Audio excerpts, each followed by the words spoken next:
Hello, and welcome to the September edition of Absolute Security's Patch Tuesday updates. I'm joined once again by Rob Brown, Absolute Security's very own Patch Tuesday guru. He's going to run us through the vulnerabilities highlighted this month and give you the best possible advice on how to patch for them. But first of all, let's have a closer look at some Microsoft end-of-life milestones that are fast approaching. Over to you, Rob. Thanks, Justine, and a very warm welcome to everyone joining us today for the September Patch Tuesday. As Justine mentioned, we're just going to jump into the end-of-life milestone around the Windows and software in general that from time to time will go end of life, and why it's so important to ensure that you maintain that going forward across your estate. Actually, this year marks a significant milestone for end of life because we have several Microsoft products that are going what we call end of support. Now, this does pose both risks and opportunities, but critical questions around IT will be asked when software does go end of support, and failing to act can have significant risks to an organization, not just in software that's no longer supported, but vulnerabilities do exist in software that has gone end of life, and hackers will continue to try to break applications after their end of life date because they know that patches won't be provided, especially around the operating system.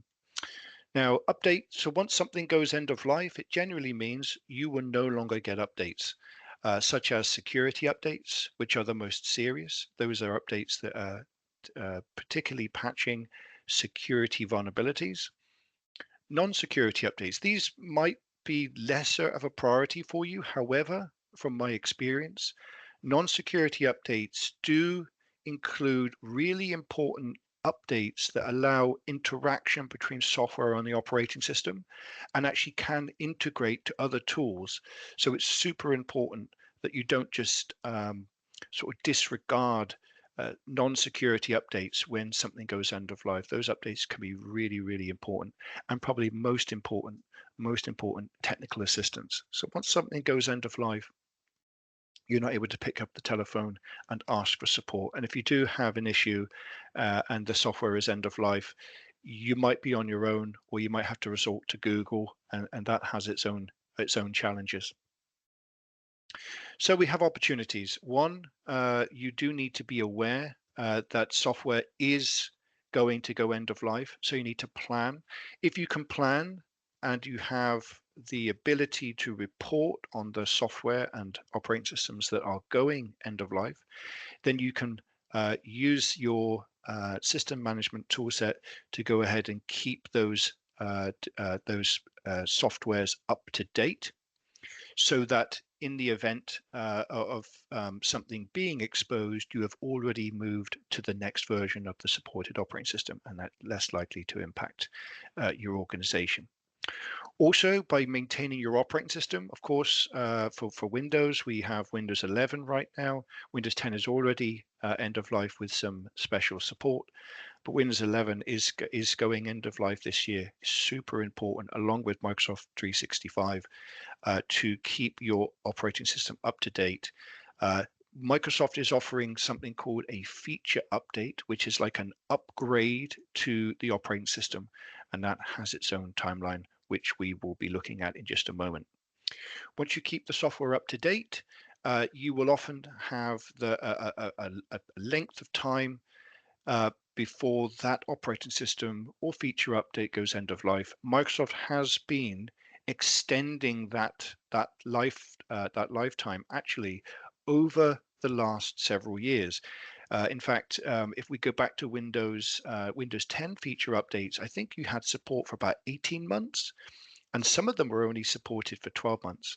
Microsoft has actually gone to a 30-month lifeline for the feature update. However, that can come around quite quickly, and if you're not planning ahead, it really can cause significant risk to your organization as you get closer to the end of that life of that tool. And if that is the case, then you might have not a lot of time in order to upgrade. And some of these upgrades actually can take quite a long time and cause some significant end user disruption, such as the latest Windows 11 24H2 can take upwards of an hour of the end user at the end of the end user's time to allow that update to install. So let's take a look at what we've got in the very near term. Windows 10 end of life completely this year. 14th of October. So you really have only 1 month left, or less than 1 month left from now. Windows Server 2012, that has a special extension called an ESU. That extended support is in year 2 right now. It will go end of life on the 10th of October 2026. Windows 11, as I mentioned before, Windows 11 Enterprise 22H2, that is also going end of life next month. So you do need to move off of 22H2 to 24H2 as soon as possible. Windows 11 Home and Pro 23H2 is going end of life later this year in November 2025. And Windows 11 Enterprise 23H2 will be going end of life next year, 2026. It is important that if you have a long-term servicing branch called an LTSB or an LTSC license, you actually do have some extended support for those operating systems. I think you have until 2030. Unfortunately, though, those licenses are no longer available. So if you were able to purchase those at the time, you have support for some more years, but you're not able to take advantage of that. These timelines and other software, including applications that run on Windows, do have their own end of life timelines as well. It's really important to keep an eye on the software inside your own organization. We are putting out many articles on our Absolute website about the end of life cycle for operating systems and software, and we encourage you to keep an eye on our website as we put more articles up for you.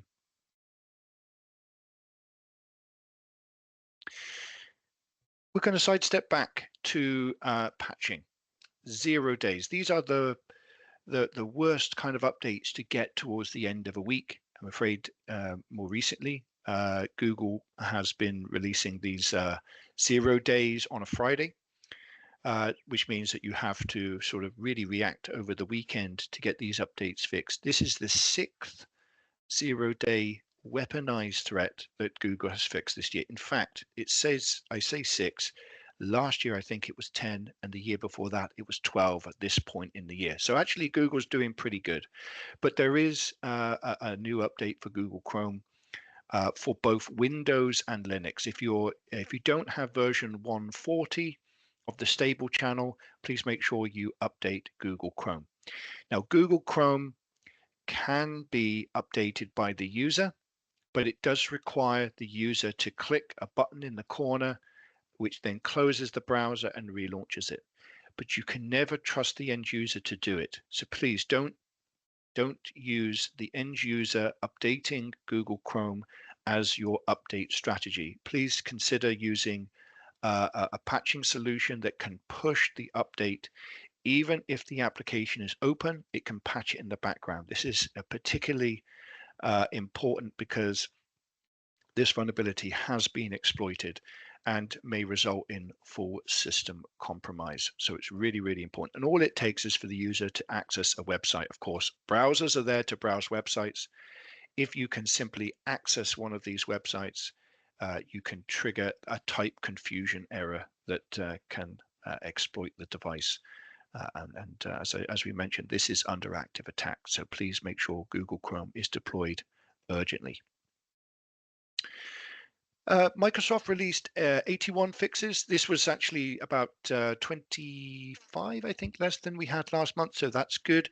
We had 10 critical, 71 important, 8 more likely to be weaponized. That's more than last month, although none of them were weaponized. That's really good because I think it's been about 4 months in a row that we haven't had a weaponized threat. That's really, really good for IT.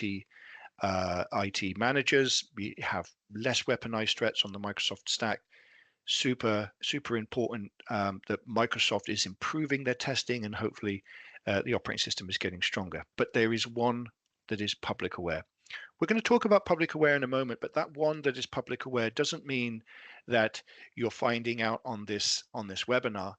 It means that somebody has published the blueprint to exploit that threat. They've offered the exact steps to follow to compromise it. Now, when something is public aware, perhaps it might never get weaponized, but perhaps it could be very, very soon. So we'd like to use both weaponized and public aware as specific states to accelerate the deployment of those updates, just in case. And we had 8 jump points. Jump points are scope changes. And if you're familiar with CVSS calculators, which we will talk about in just a moment, if you are able to compromise that vulnerability, then you are able to jump out of that technology. So in this example of Hyper-V, if you exploit the guest, you can jump to the host and vice versa. And that makes it a very, very serious vulnerability. A lot of hackers, especially inter-country type exploits, they use the jump points to access remote environments, to simply sit there and inspect and watch what's going on before they actually sort of exploit a threat. So it's extremely important that jump points are closed when you have a threat. It doesn't always happen to critical or high severity vulnerabilities. Any vulnerability can have a jump point. And that is why we're always suggesting that jump points should be automatically included with severity in your patching strategy. Now, if we look at the bug leaderboard, this is another, I think this is again 4 months. The bug leaderboard is still elevation of privilege. Now, this is the second most serious vulnerability of bug that is patched. Elevation of privilege, we had 38 of those. That's a threat actor gains access to an employee's account, bypasses the proper authorization channel, and successfully grants themselves access to data they're not supposed to have. It's extremely serious, but is only sort of replaced with remote code execution as the most serious type of threat. And as I mentioned, this is the 4th month in a row where we've had elevation of privilege at the top. Remote code execution, 22 fixes. This is a class of cyber attack in which attackers remotely execute commands to place malware or other malicious code on your computer or network. To us, remote code execution should always be prioritized after you've selected the severities and other risks that form part of your strategy.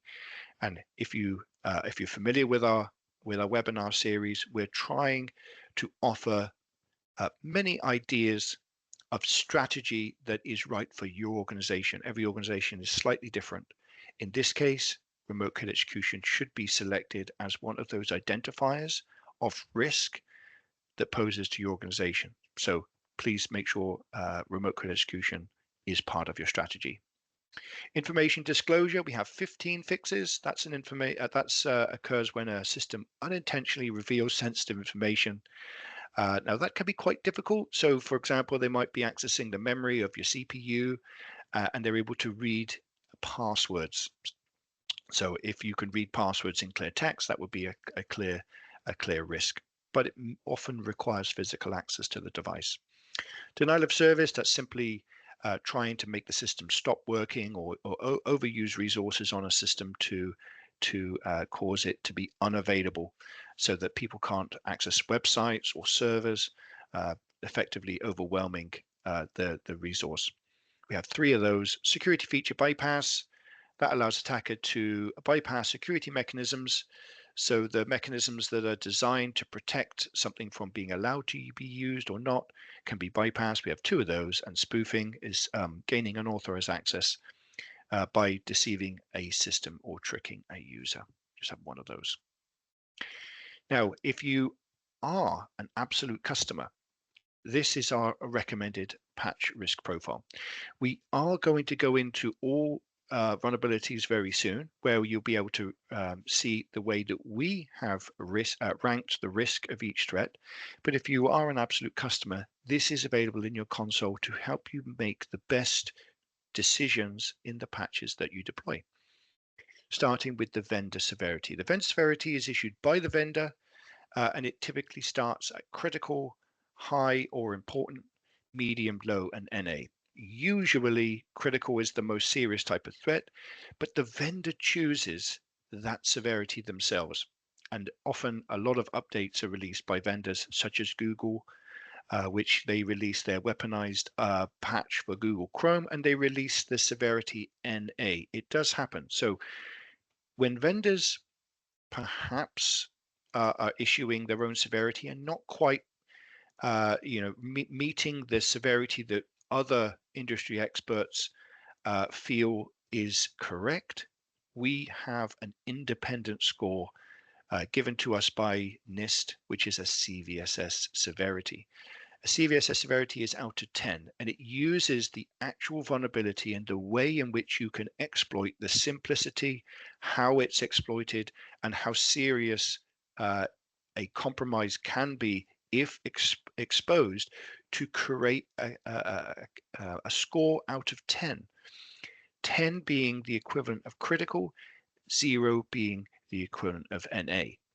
Now, if you put both the vendor severity and the CVSS score together, you do have a better independent decision-making process for what vulnerabilities you're going to include. So perhaps you might say the vendor severity is critical, high, or medium, or the CVSS severity is critical, high, or medium.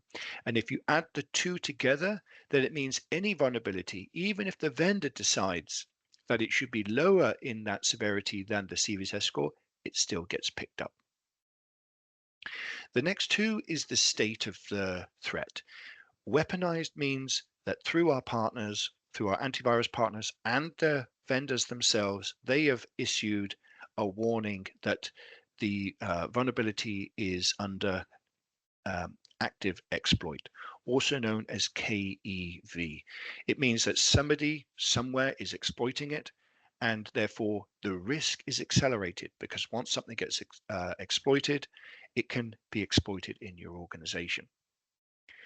Public aware, as I mentioned, is where someone perhaps has also published the precise method to exploit, and if you have a known public aware vulnerability that is also exploited, you kind of have a double risk to your strategy. So we'd like to put both weaponized and public aware together to say, even if the severity isn't quite critical, high, or medium, if something is weaponized or something is public aware, then I do want to include it in my deployment. Now, to sort of balance this, we have countermeasures. Countermeasures exist in one of two types. You have mitigations and workarounds.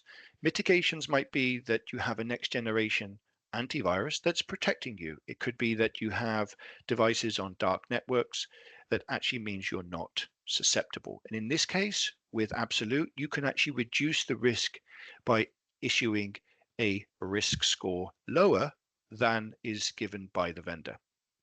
But you also have workarounds.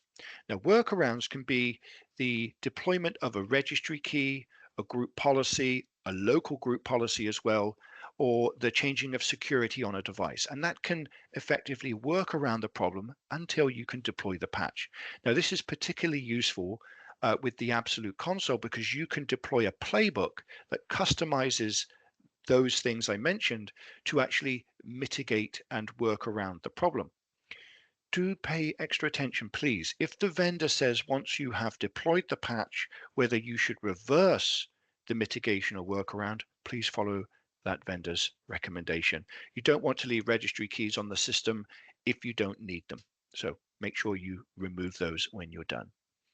And of course, the most important is your exposure. Any vulnerability that is super high risk, weaponized on very, very few devices, perhaps might have a different priority for your organization than a vulnerability that isn't quite critical, isn't quite high or important, but it is public aware with no countermeasure. Perhaps that might help you prioritize that patch before the others because your environment really is unique. So what we're going to do next is we're going to pop over to our website where we've put all of the uh, Patch Tuesday material. And if you're following us on the webinar, we actually do publish this on the Tuesday of Patch Tuesday. We love to have you attend these webinars, but if you want to go ahead and download our recommendations straight away, please do so. Pop over to absolute.com, and what you'll find is under the resources page here, you'll have the library to where you can access all of our materials, all of our great articles that we're publishing around end-of-life software, and you can obviously access our blog as well. And on our blog, you'll find the Microsoft Patch Tuesday link. Now, as we mentioned, we did have 10 critical vulnerabilities fixed. It's about 10 for the last few months now, but we do have quite a lot of important ones as well, covering all of Microsoft Windows, Windows components. We have Microsoft Office, we have some Exchange graphics, NTLM, and a few more. Now, we take all of the risks and we count all the CVSS together. We actually end up at just under 590, which isn't too bad, but the average score across that was 7.2. That puts the average vulnerability at high or important severity. And that's pretty important because it kind of tells us how many vulnerabilities are on the higher end of the risk spectrum. And certainly I wouldn't want to be an IT admin that didn't prioritize this Patch Tuesday. Luckily for us, there wasn't any weaponized, but there was a public aware that we mentioned. My first priority of 5 today is CVE 2025-55234. That's the Windows SMB elevation of privilege vulnerability. Now, improper restriction of communications channels to those intended endpoints in Windows PowerShell. PowerShell is extremely important to IT admins. We are using it. I remember the first version of PowerShell, everyone was sort of recommending best practices that you disable PowerShell. However, the benefits of PowerShell is far too great, and a lot of organizations, I'm pleased to say, are using it. But do make sure you turn on transcriptions on the PowerShell. So any PowerShell script that runs should create a local copy of that PowerShell audit, so you have a copy. And if you're an absolute customer, please go into the vulnerability console and make sure you do turn on the PowerShell transcription. Super useful. It has a CVSS score of 8.8. Its attack vector is local, so you do need access to the network with low privileges, no user interaction at all. It is quite complex to exploit. However, it's not impossible. So I would still highly prioritize this because of the public aware state. My second priority is 2025 54918. This is the Windows NTLM elevation of privilege vulnerability. Improper authentication in Windows NTLM allows an authorized attacker to elevate privileges over a network. This has a CVSS score of 8.8, is one of the critical ones. Its attack vector is network, which means any network, including the internet. So any internet-facing devices are potentially exposed. Low privileges, no user interaction, and yes, it does have a high complexity. So you do need to have a pretty sophisticated exploit, but it isn't impossible for internet-facing devices for that not to be exploited. So please prioritize that one. My third is CVE 2025-54910. This is the Microsoft Office remote code execution vulnerability. This is a heap buffer overflow. Now, if you're familiar with this, we've talked about heap buffer flow vulnerabilities probably over the last 2 or maybe 3 Patch Tuesdays. This is a trend I'm seeing. So there is a heap manager that's supposed to control what you can access and when you're not allowed to. This, unfortunately, allows an unauthorized attacker to execute code locally by bypassing that heap authorization. This has the highest CVSS at 9.8 and is also one of the criticals. Low privileges, no user interaction. Again, it has some high complexity, but that doesn't mean it's impossible. My fourth recommendation, CVE 2025 55236. This is a kernel. Now, kernel actually has been in our top 5 several times this year. If you think back to when there was a global outage caused by an antivirus product. Microsoft has been updating kernel ever since. This is a time of check, time of use vulnerability. It's a race condition that could allow an authorized attacker to execute locally on the device, has a CVSS score of 7.3. It is attack vector local, so it does have to have local network access, low privileges, no user interaction. Again, complexity is high for this one. And lastly, my recommendation is 2025 55228. This is a Microsoft Word remote code execution vulnerability. This is to do with Word allowing unauthorized attacker to write code locally caused by improper conversion of a piece of code within Word. So opening up that Word document could in fact exploit this. I am not aware that a preview is a vector here, which is good, but it has a CVSS score of 7.8. It doesn't require any privileges, and complexity is also very high. Those are our 5 priorities. However, here are 7 jump points. The 7 jump points that we mentioned, which are your risks for lateral movement, are listed here. These are the ones that you perhaps want to also include, even if they don't have the severities that you are using as your priority. Now, we have a professional managed service for patch management, and it is super surprising to us that we hear one of the reasons why some customers are using a professional service is because they ran out of time deploying vulnerabilities that were critical, high, or medium. Simply the amount of time that is taken in both deployment of updates, but also responding to bad updates. In this case, it's super important that your patching strategy should cover the risks that you're prepared to take and not exclude patches simply because of the impact that they could have to your organization. Resilience is super important. You have to have a way of both deploying patches and removing patches at scale. And in the event a system is impacted by an update, have the ability to recover or to rehydrate the device back to a known state. And to be able to do that at scale is super useful. If that's of interest, please do get in touch. We'd love to discuss that further. Here is the link to the download. This is a brand new sheet that we've been releasing this year, which includes every single Microsoft CVE from this Patch Tuesday with all the details that you need to make the decision in your organization which ones you're going to prioritize. Here is a risk score. This is a risk score out of 100. This is where it takes all the considerations that I've mentioned from the vendor severity, the CVSS score, the state of the weaponization, public aware, etc., even the impact. So remote code execution versus elevation of privilege, and it allocates a risk purely on those factors. You need to take that CVE, pop it into your patching toolset, see how exposed you are, and then in your action plan, put the numbers which ones you're going to deploy in your first primary deployment or your critical deployment, and then you can work out what other vulnerabilities you can remediate based on the time you have. And whether or not you have automation, that selection process can be really, really useful for automating. Thank you so much for joining us today. I really appreciate it. And over to you, Justine. Well, thanks for that, Rob. Thanks for your sage advice. As always, I got quite nostalgic then. You never forget your first PowerShell, right?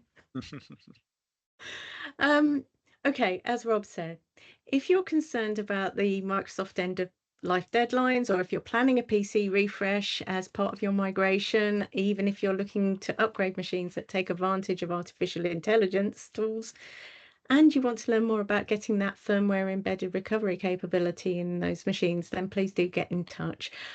Absolute Security, of course, works with 28 of the leading device manufacturers, and so we'll be happy to guide you through your resilience choices. Once again, thanks for watching this broadcast. Thanks, Rob. And finally, don't forget to like and subscribe. Thank you.